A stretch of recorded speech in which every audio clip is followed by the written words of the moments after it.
see you on the steerable, over. Roger, Eagle, contact.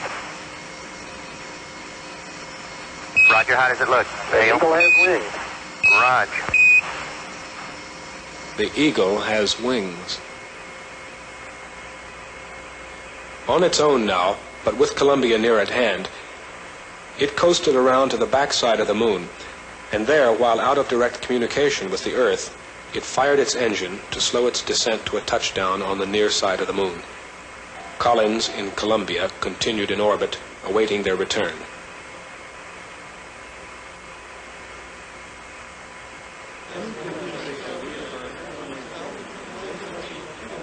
Okay, I'll flag them.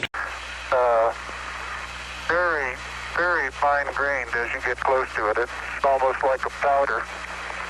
Ground mass is very fine. I'm going to step off the limb. That's one small step for man,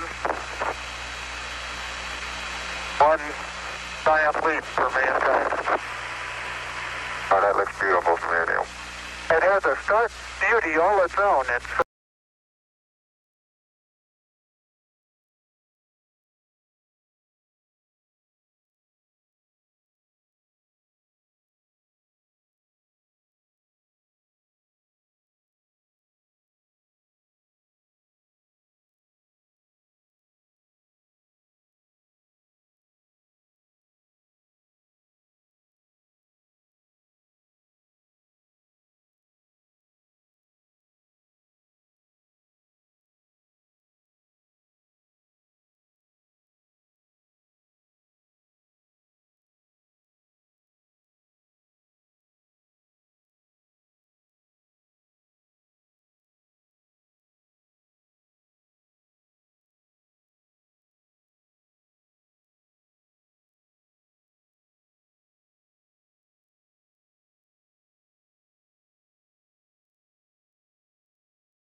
really is.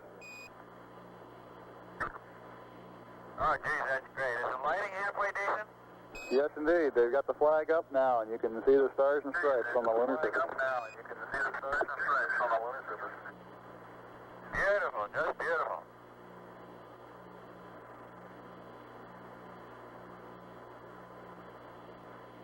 Oh, geez, that's great. Is the lighting halfway decent? Yes, indeed. They've got the flag up now, and you can see the stars and stripes on the lunar surface. Now, you can see the stars and stripes on the lunar surface. Beautiful, just beautiful.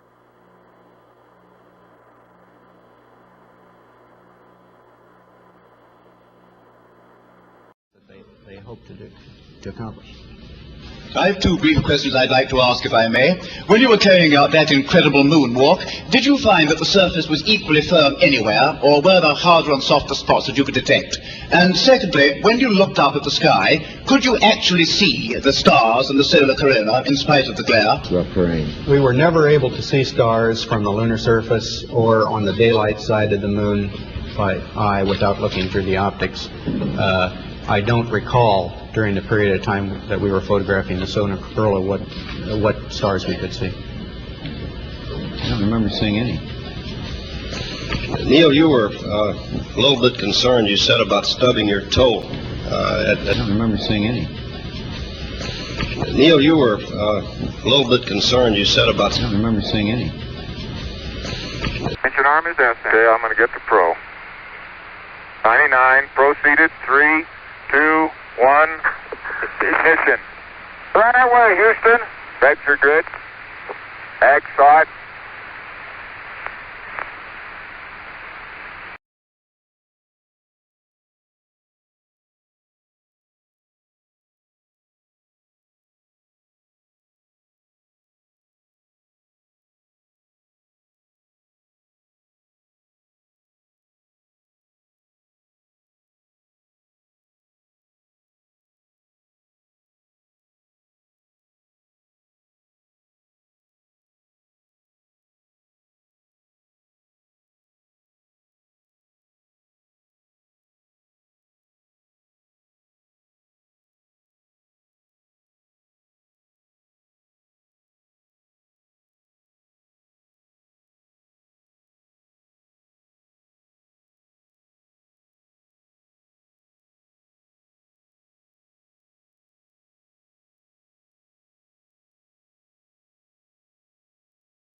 Like the setup for a roller coaster ride, this is the big climb we've been waiting for.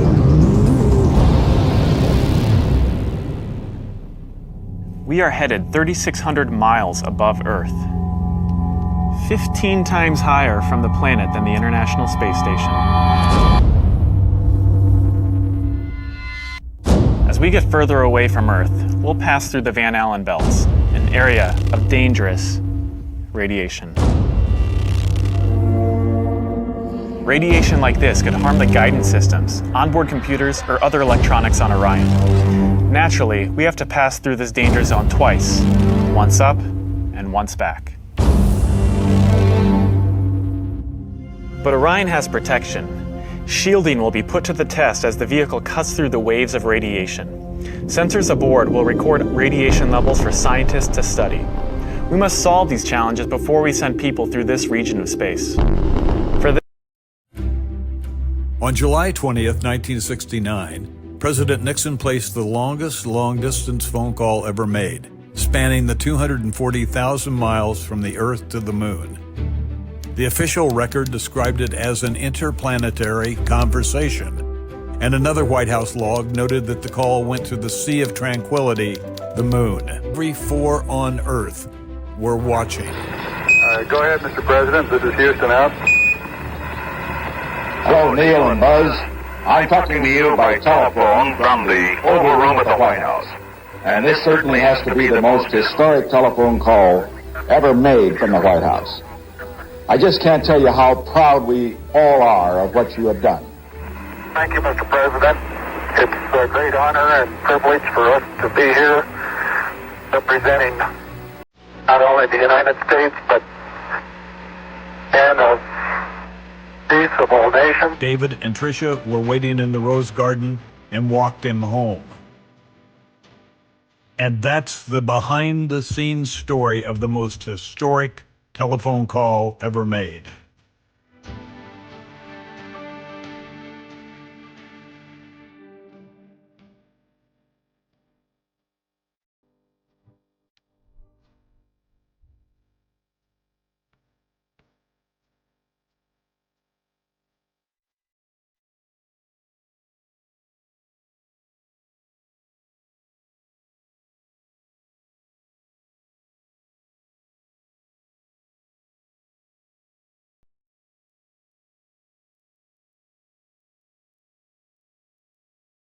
Has been obviously photoshopped. It is photoshopped. The guy who made it was using over 10,000 different satellite images to create this blue marble.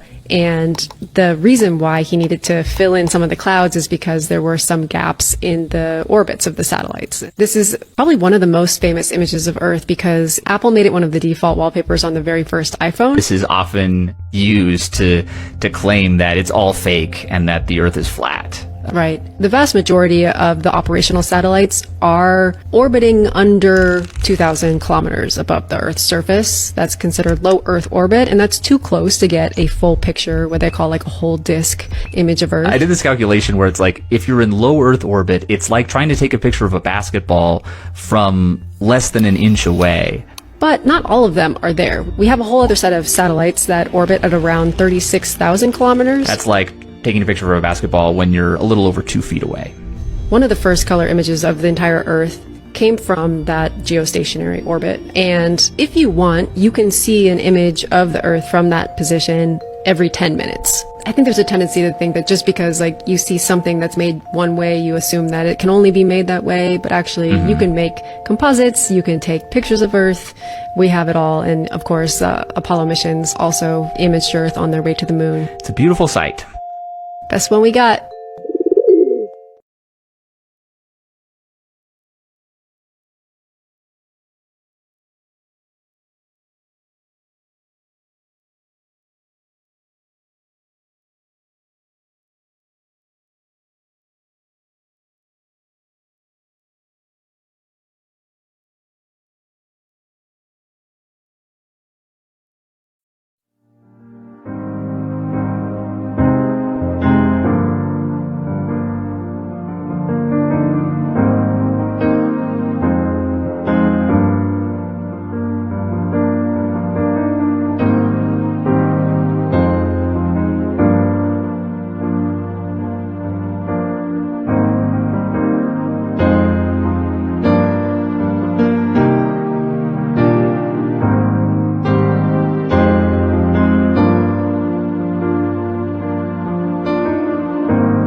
This guy's doing a flip right here, and the guy next to him just reaches up and grabs a harness that's right on his hip. I gotta pause it real quick. I'm gonna pause it because the funniest part to me, well, there's several funny parts, by the way, but the lady in the background with the hair, it's like, did someone not think that like we've got to make her hair look like that, right? It's got to be standing up, dude. It is hard as a rock. It's not moving.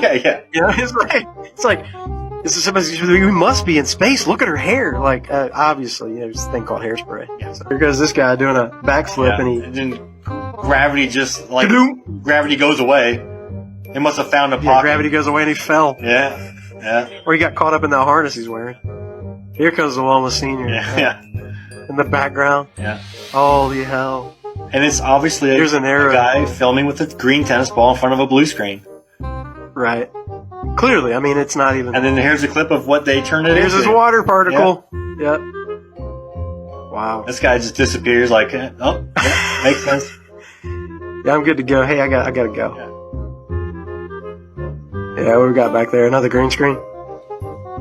And this guy... The ones where they're doing the... he's hanging his shirt. Like, you can see, like... It's not even good. You can clearly see the artist. It's like if you take your hands right now and you grab your shirt and you just pull out. Like it's... This one's my favorite right here. The guy goes to reach for... Yeah, what a doofus. But watch their thing at the end. I think this guy's always in it, man. He's the biggest clown, He's the worst. Like, they gotta be like, hey, Bob, we gotta get you out of here, bro. Like, you're blowing our... Look at this. Let me reach up there. Oh, wait. Oh, kung fu. Here, I'm gonna pause it real quick. So we have to. We gotta expand. So I imagine this guy in the green that's doing this flip. Like when they're practicing, they're like, "Oh, this guy's got the shit, man. He nails every flip, and you can never tell, right?" So he's like the practice king of flips. But then whenever they go to film it, he gets nervous and he spoofs it up and grabs his harness because he is the most. He's Ray Finkel. Terrible, man. Bedienen opgevangen en.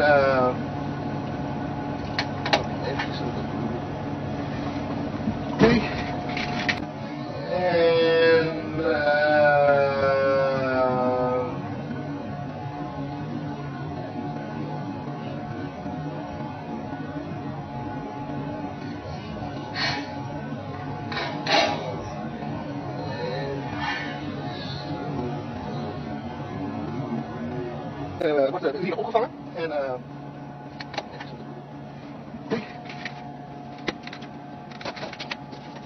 there, and he has a sleeping bag and all of his personal items that he needs on a daily basis, and so it can be quite cozy, and it's nice and quiet as well.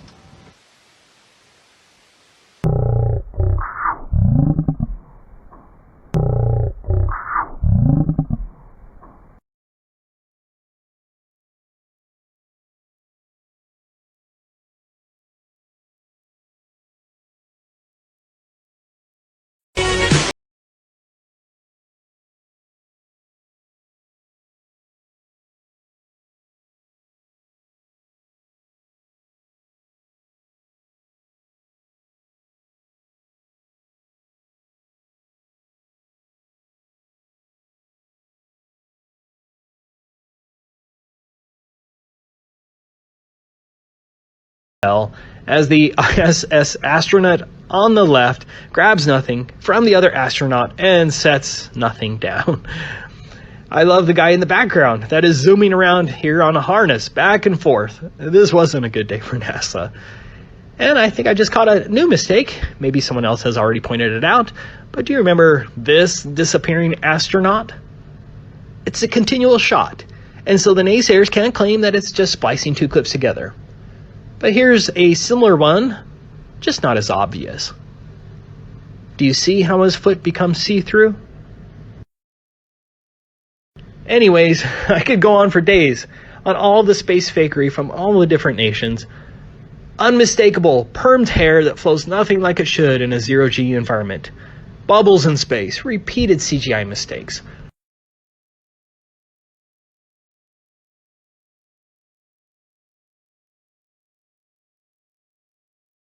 Obvious use of harnesses and wire fells.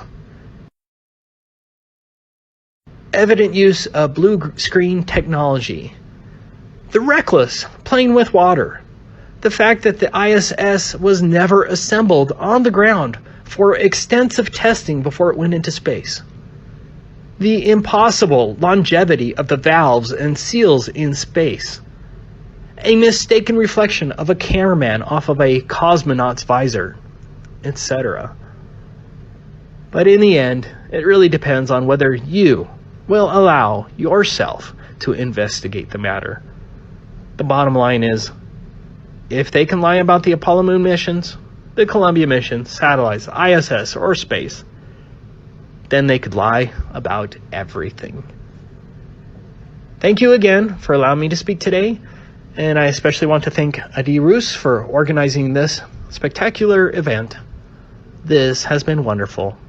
I hope that we can all meet again someday. Thank you very much. Sir, we have achieved soft landing on the moon. India is on the moon. Sir, आप अपनी screen पे देख सकते हैं कि हम lander module People are applauding. Let us all wait to hear from the Secretary Department of Space and Chairman ISRO, Shri S. Somnath. Lander module पूरी तरह से सेफली और सॉफ्टली चंद्रमा के सतह पे लैंड हो चुका है. We can see the Honorable Prime Minister, Shri Narendra Modi ji, who is here to encourage us, and he is critically looking at the visuals.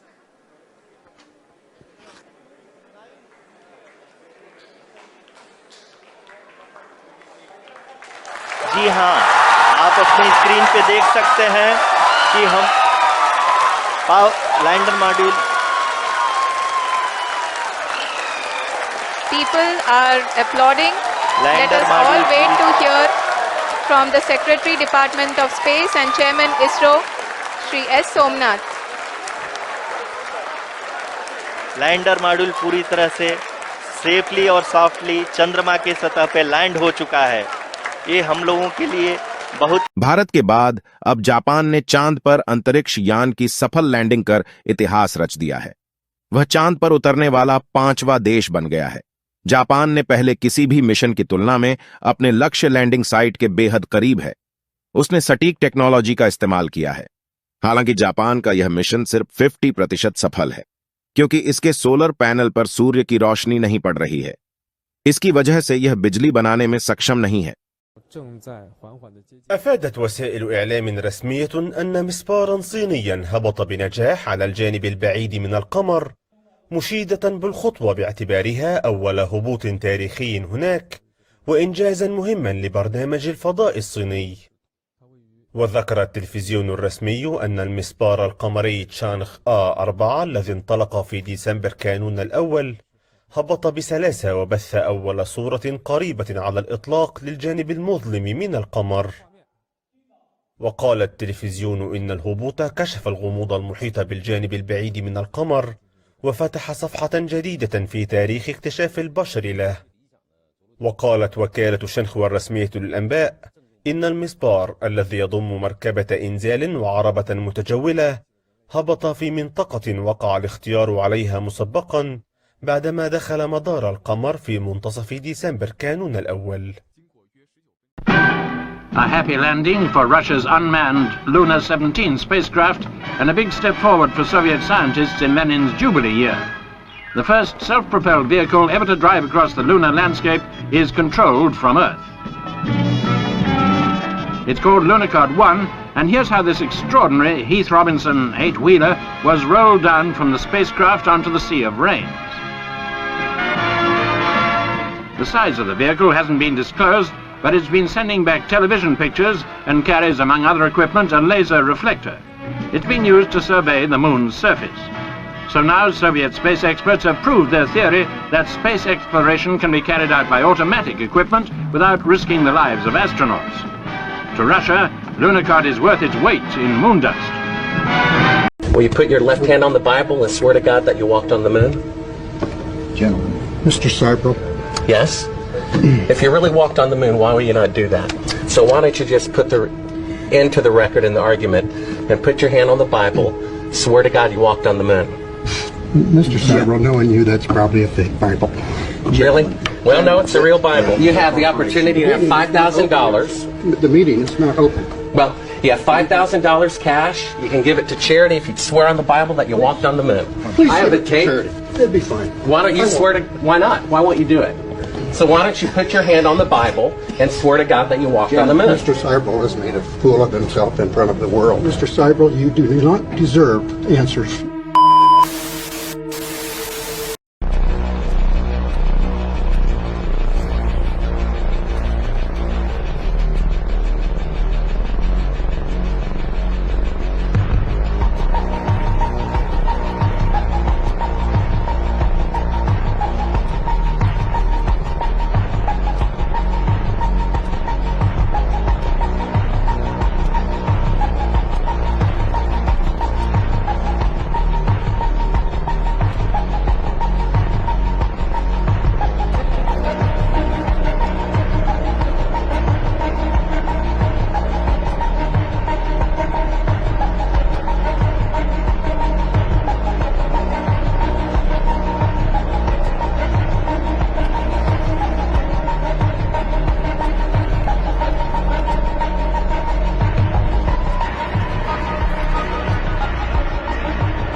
NASA and the government faked the moon landing was basically, it was technically impossible to do it. And they simply had to come up with some sort of alternative that they felt the public would believe. I believe, had they wanted to, that NASA could indeed have pulled off the greatest hoax of all time, never sent anyone to the moon, and recreated it in a television studio. Can you realize that we, that you and I, that all of us have actually begun the exploration of another world? The United States Geological Survey decided to build a model of one part of the lunar surface in an area accessible to present research centers.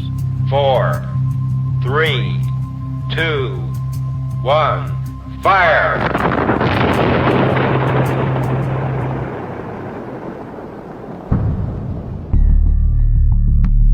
Reflections of studio lights, accidental movie props, repeating backdrops.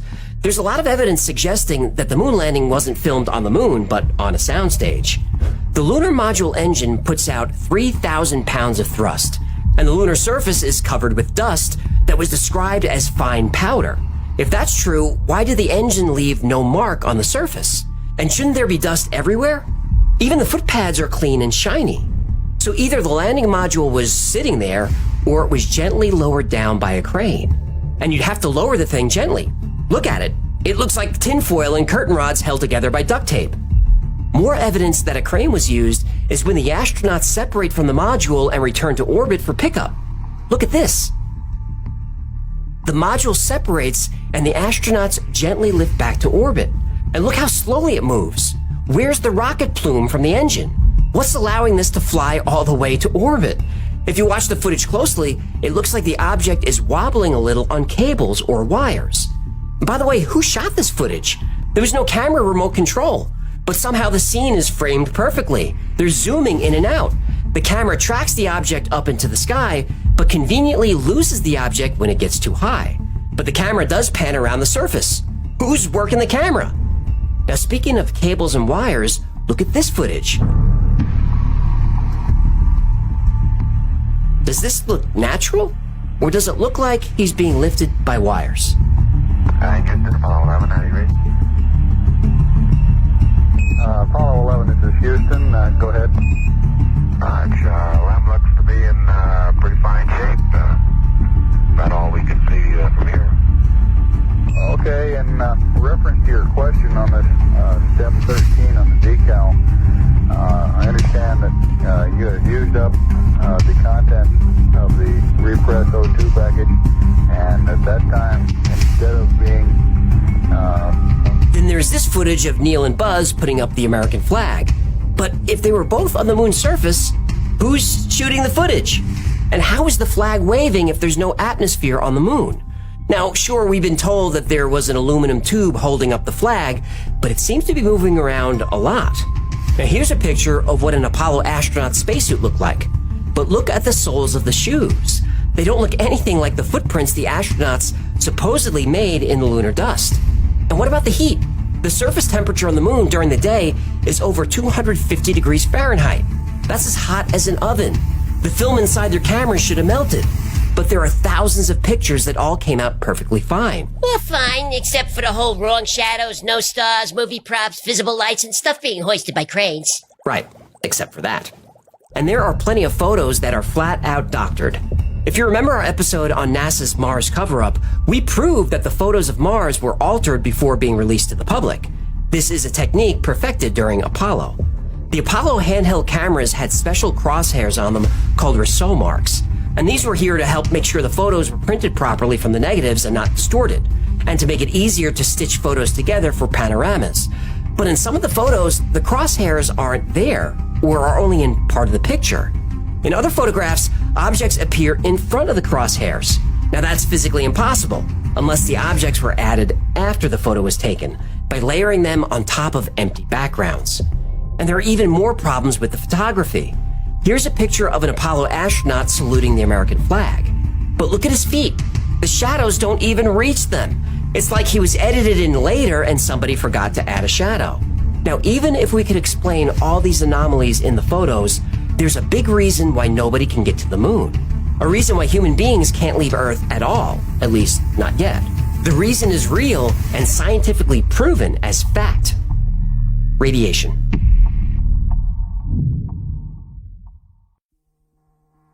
Any astronomer will tell you that the sight of the celestial heavens from the surface of the moon by astronauts would have been breathtaking, overwhelming, and certainly would have evoked a tremendous response on the part of any human being on the moon.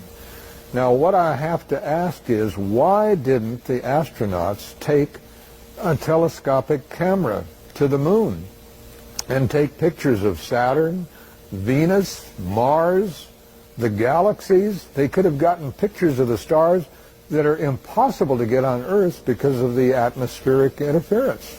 Micrometeorites are particles ranging in size, say, from a grain of sand on up to something formidable like the size of a human fist.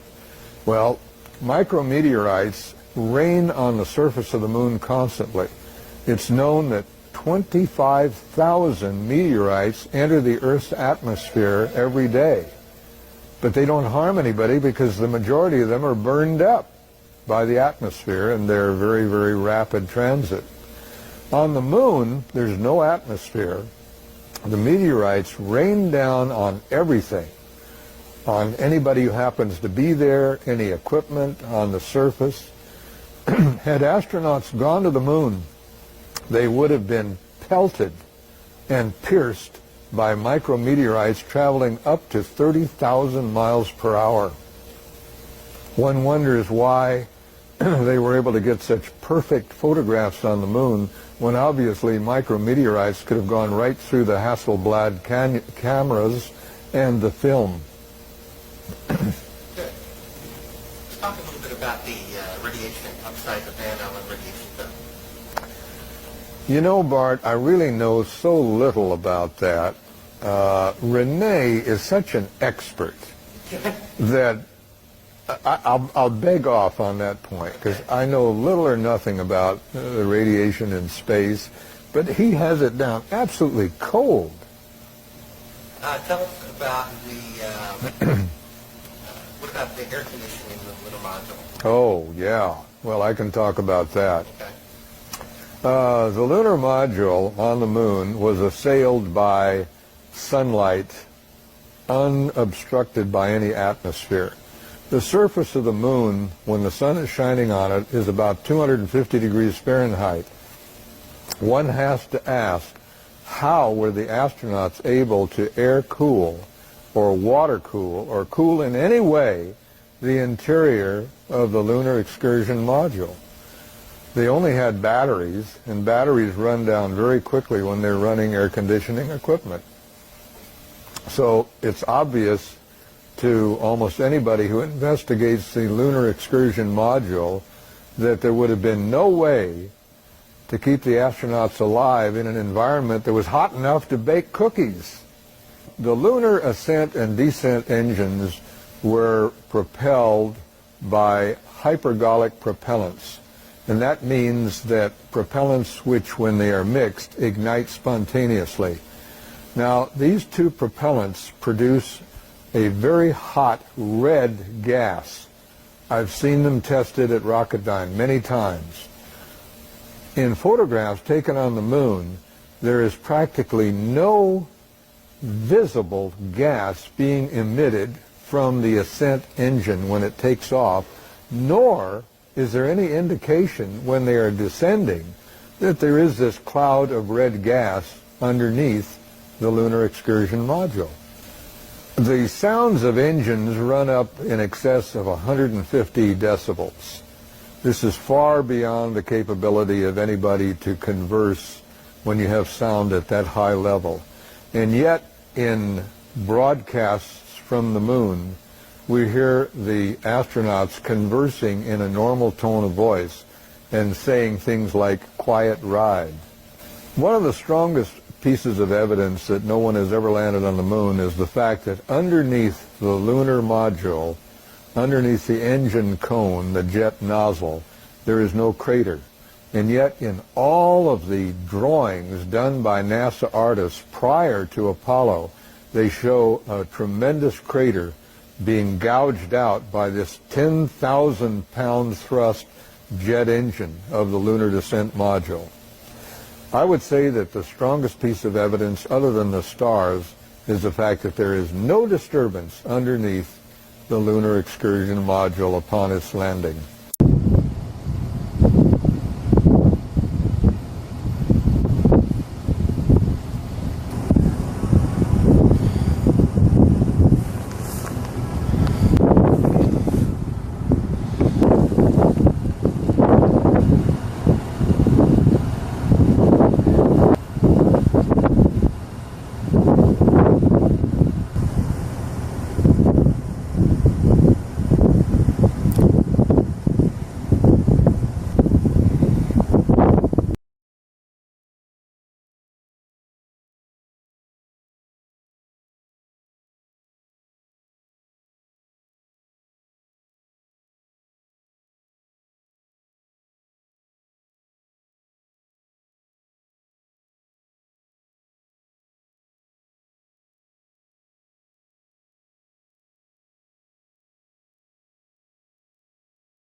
there is no solar systems. When you zoomed up using telescopes of what they call Venus or Mars, all you see is whites, and all they are just wandering stars. Even all the intelligent Copernican astrologists all have said the same and thought that all the planets are wandering stars. There are luminous bodies, and you will see figure like it is under a swimming pool, because our space is also water. Egyptians, Greek, Mayans, Aztecs, and so on says the same. If all stars have different depth by millions or thousands of years, how come those thousands of years in the sky you cannot see distortion and no difference in luminosity? As they said, we're supposed to be flying around the galaxy, and yet the same positions of constellations. Our flat, stationary Earth. And yes, we are not moving. Assalamu alaikum. Scientists are making stuff up. In the newspaper, scientists said they discovered a black hole in a galaxy M87 50 million light years away. That's what they said. They discovered a black hole in a galaxy M87, which I'm pretty sure is between M88 and M86. 50 million light years away. That's how far away they said it was. 50 million light years. Light years. Light years! Well, you know what? I am sick and tired of acting like I know how far a light year is. I have no idea. Is it farther than a mile? But they're more than happy to tell us scientists that a light year is a distance light travels. Light travels, I've never even seen it pack. They said a light year is a distance light travels in 1 year, which is approximately 6 trillion miles. 6 trillion miles. Trillion! There's a number I use in my checking account every day. So 50 million times 6 trillion.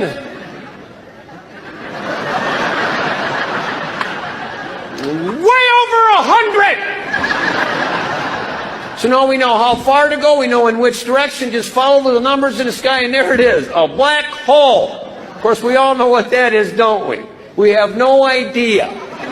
But scientists are more than happy to tell us. Scientists said a black hole is a supernova or giant star that is so large it collapses onto itself and is so dense, the gravity is so powerful that even light can't escape. That's what the scientists said. Even light can't escape. And this is where we've got them. They're making stuff up. Even light can't escape. Because you know what they said that means? You can't see it. Oh, no, you should all be with me at this point. You can't see it, but we discovered it! 50 million light years away. If you can discover something right next to you you can't see, that's pretty good. Oh, I think I got a black hole right here.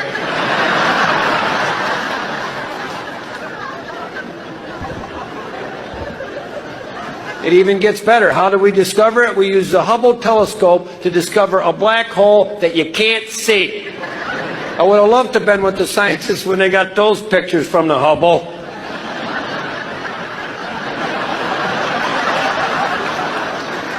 You know what? I can't see anything. Let's just tell them it's a black hole. A British scientist. What? Do you believe the Earth is flat? I know the Earth is flat. Seriously?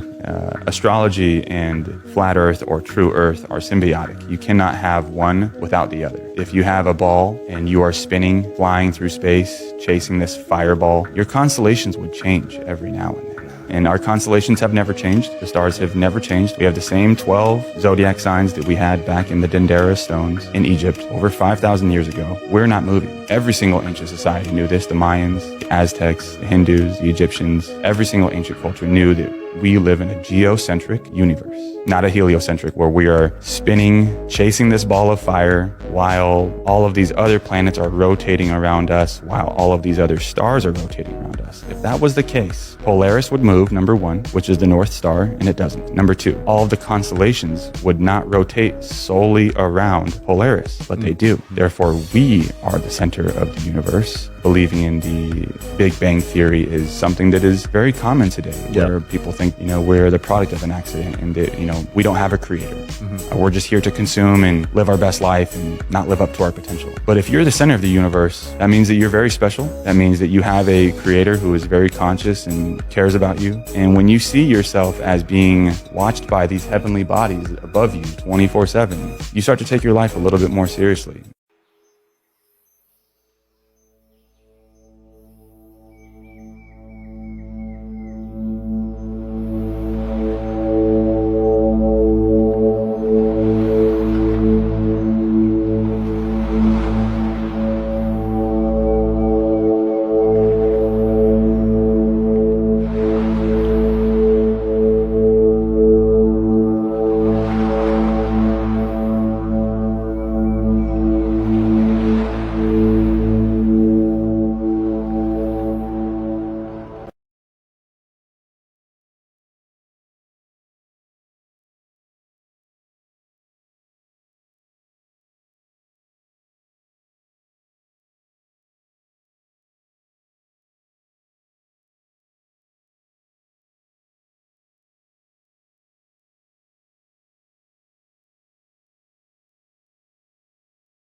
In 1849, a French physicist named Antonio Louis Fizeau did measure the speed of light. As Galileo had done, Fizeau chose two high points, but in his case, they were a good deal further apart, at just over 8.5 kilometers. In place of covering and uncovering lanterns, he used shining light through the edge of a toothed wheel. Whether the light beam got through the edge of the wheel depended on the wheel's position. If one of the gaps was in front of the light beam, it got through. If one of the teeth was in front of the light beam, it was blocked. To avoid the problem of human reaction time, Fizeau placed a mirror on the far hill instead of a person. He also added a partially reflected mirror to guide returning light to his eye. When Fizeau set the wheel spinning at slow speed, a flash of light that shot through one of the gaps would travel to the mirror on the distant hilltop, get reflected, and travel back to Fizeau so fast that the gap was still in place. The wheel had not had time to move a tooth in the way of the beam of light to block its return.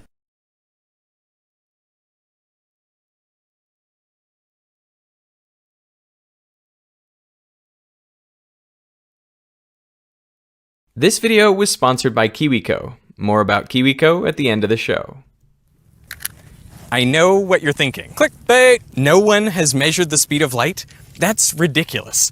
The speed of light is exactly 299,792,458 meters per second. We are so sure of it that since 1983 we've actually used the speed of light to define how long a meter is. It's just the distance light travels in a vacuum in 1/299,792,458 of a second. That definition ensures that the speed of light is exactly this number, no decimals. But hear me out. In this video, I will prove to you that light may never actually travel at this speed. And I can say that because no one has actually measured it. We can't measure the speed of light the same way we measure the speed of anything else.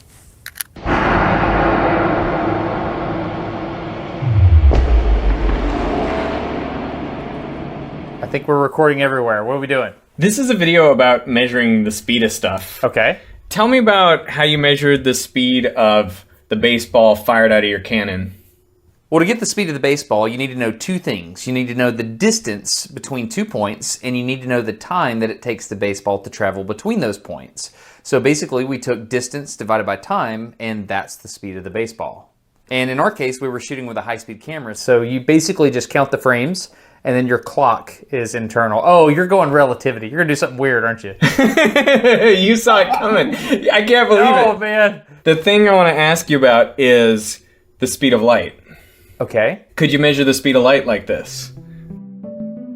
Imagine you have a laser that can fire a beam through a perfect vacuum for 1 kilometer.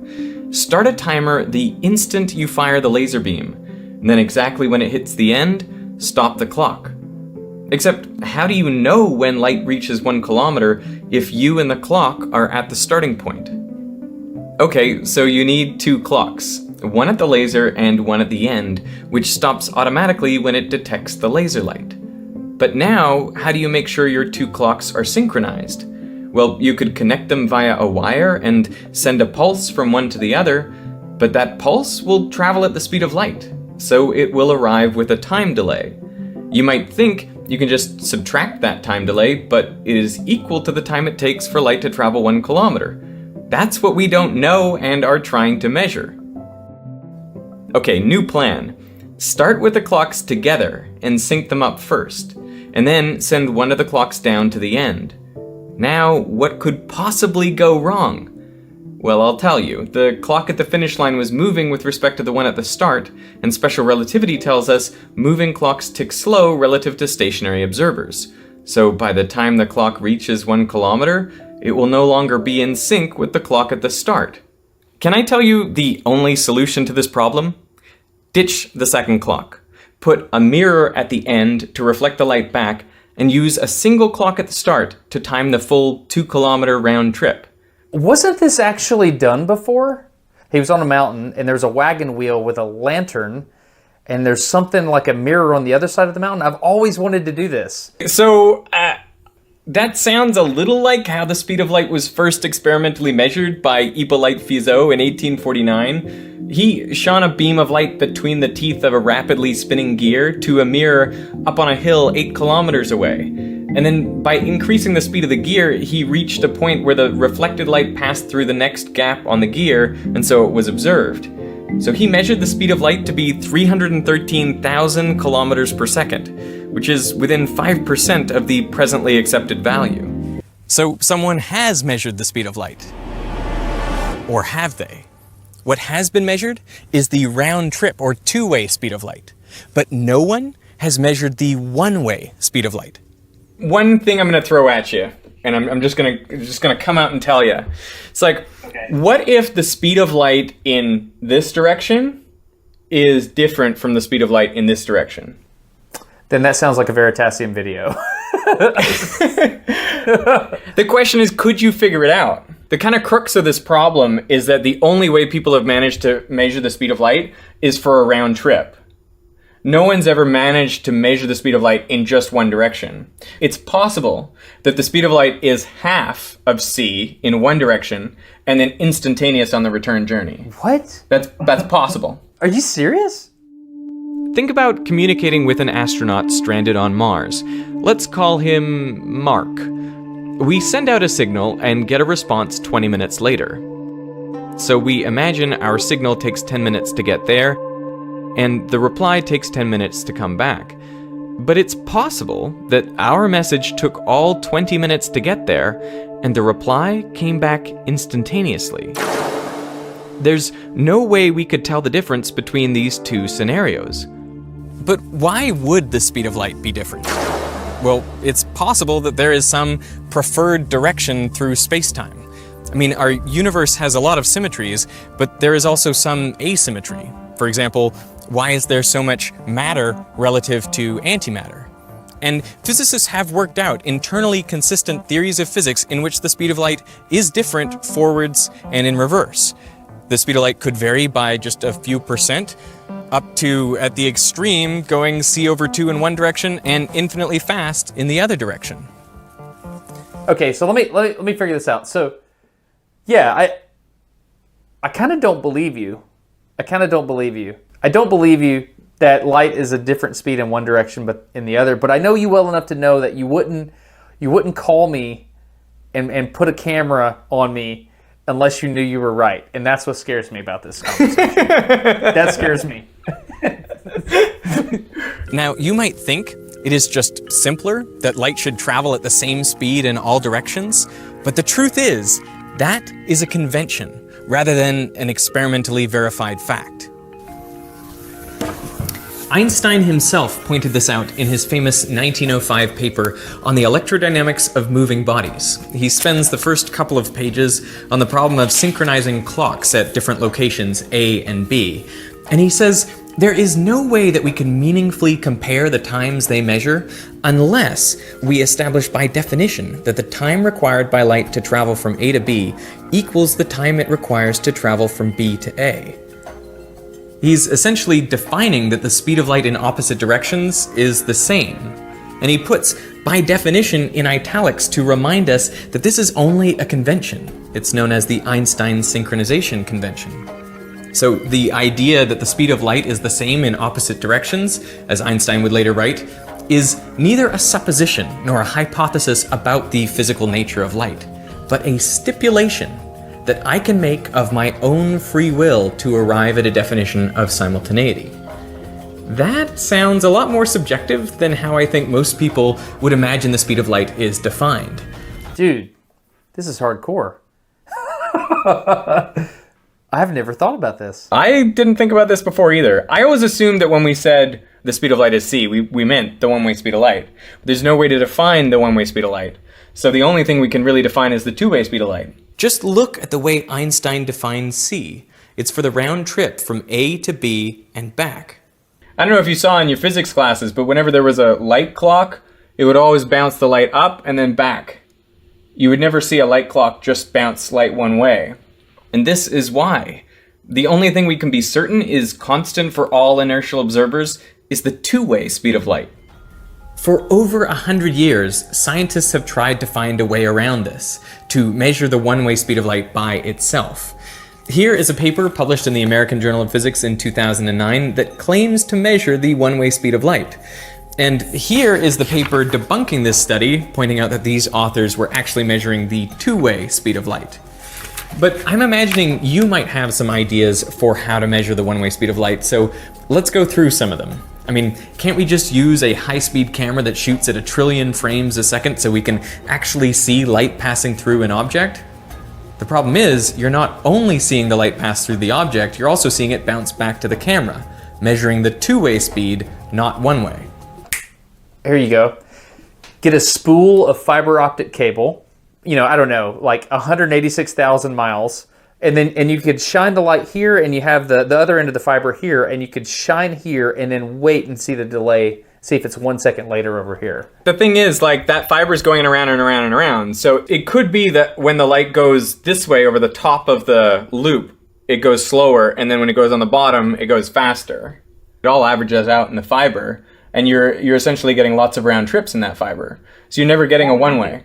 What if you center a synchronizing device between your two clocks and send out simultaneous pulses? Well, if the speed of light is the same in both directions, this perfectly synchronizes your clocks. But if the speed of light is different in each direction, one of the clocks will be ahead of the other, and it will be ahead by just the right amount, so that when you measure the speed of light, you'll find the value to be c, even though that was not the speed the light was traveling.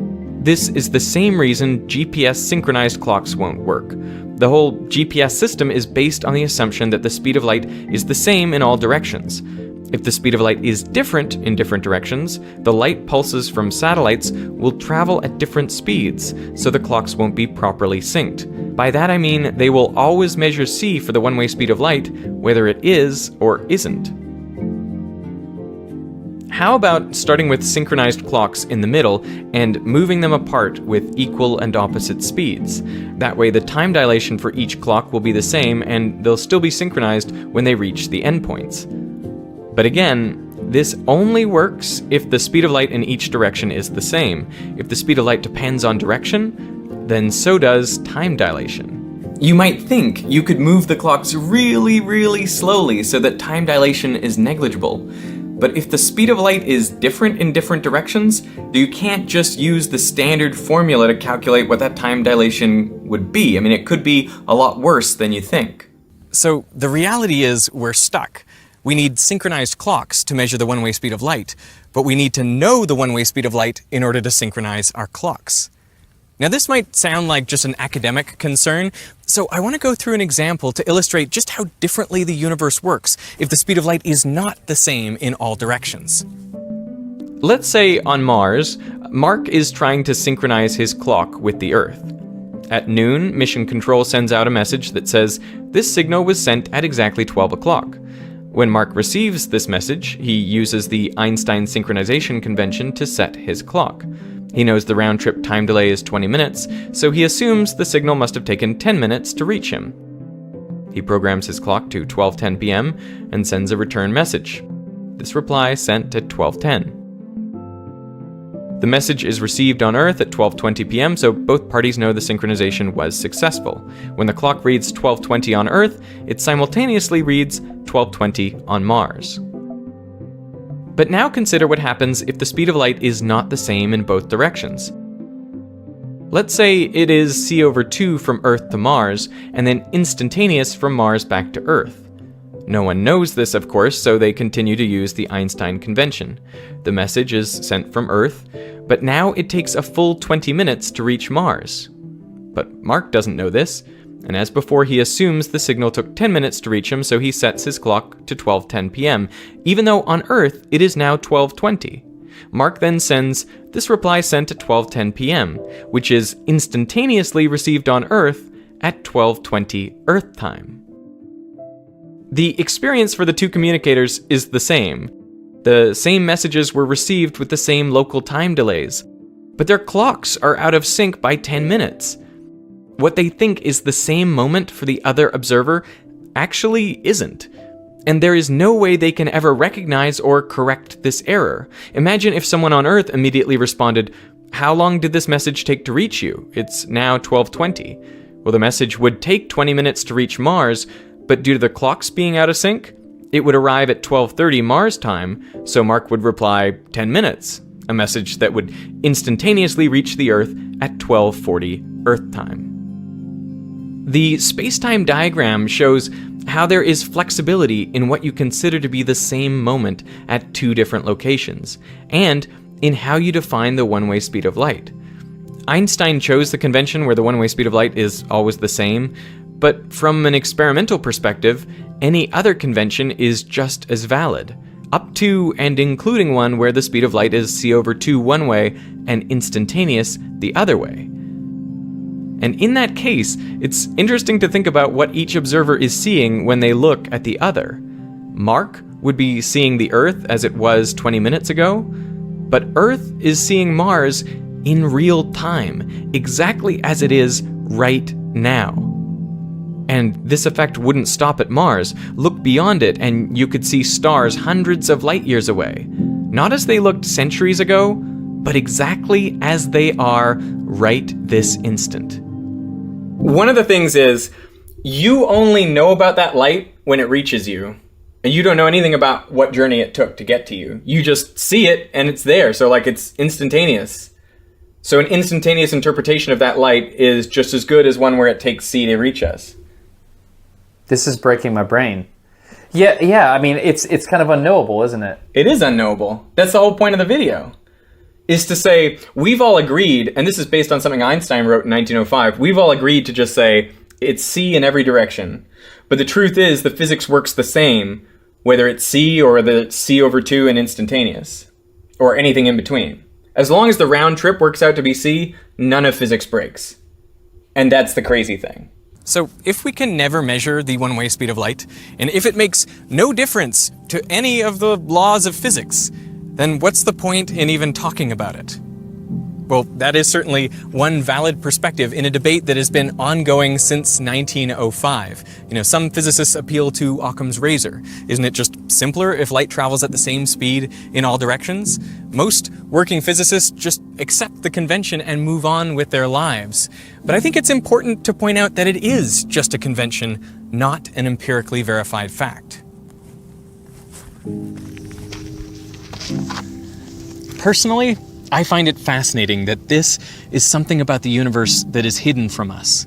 Sure, the round-trip speed of light is c, but does the one-way speed even have a well-defined value? And if it doesn't, what does that mean for the concept of simultaneity? When is right now on Mars? And does it even make sense to talk about things happening at the same time if they're separated by distance? You know, maybe this is an odd quirk of the universe and there's no good reason for it. Or maybe, when physics takes the next paradigmatic leap, our inability to measure the one-way speed of light will be the obvious clue to the way general relativity, quantum mechanics, space, and time are all connected. And we'll wonder why we didn't see it before.